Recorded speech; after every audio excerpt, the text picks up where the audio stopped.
सुरंगियां और तहसील पसरूर है। तो इत्थों के स्कूल इंतजामिया ने कमाल का इस्तकबाल किया है, वेख के दिल खुश होया है।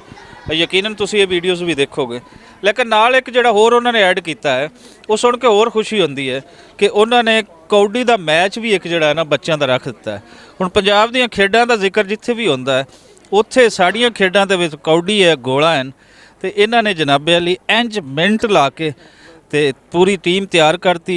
तुहानूं टीम वाल भी नज़र दिखाते हैं, तो फिर तुहानूं अज कौडी मैच स्पैशल जिहड़ा इन्हां वास्ते अरेंज किया गया है वो भी दिखाते हैं।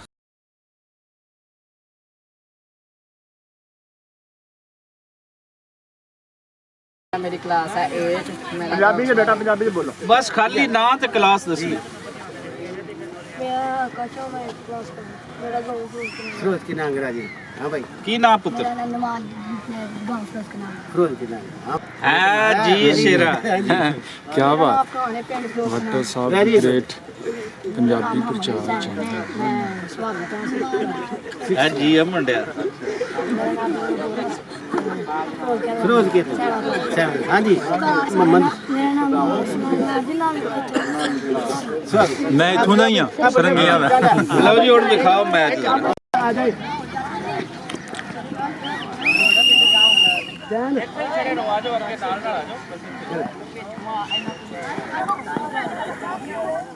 चलो जी पीछे हट जाओ पीछे।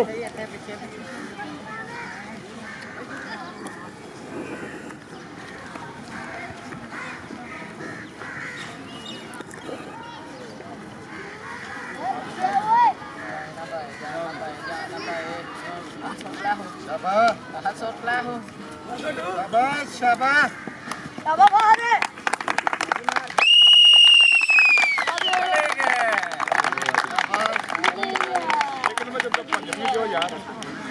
चला भाई बाकी सुनील साहब जी एक भाई एक को छड्डना भी दे। अच्छा भाई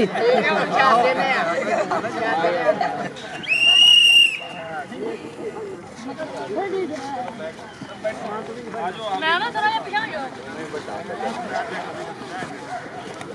समझ जाए ना बस मुझे ना इधर ले इधर जावा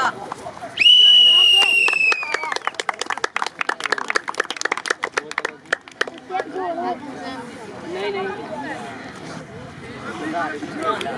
आसमान आसमान चला तू खलोना एने आ जाना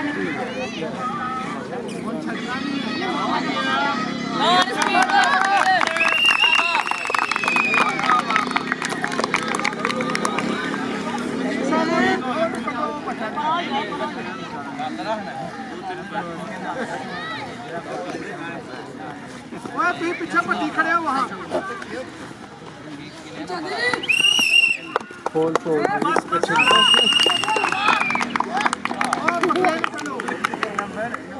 जानू बना भाई अब ये सही से डाल ऐसे तू ही पहुंच गया क्या बनेगा ओए पीछे वो भी सारे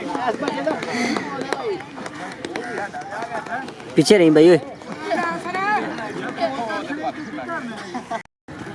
आराम आराम जावा जावा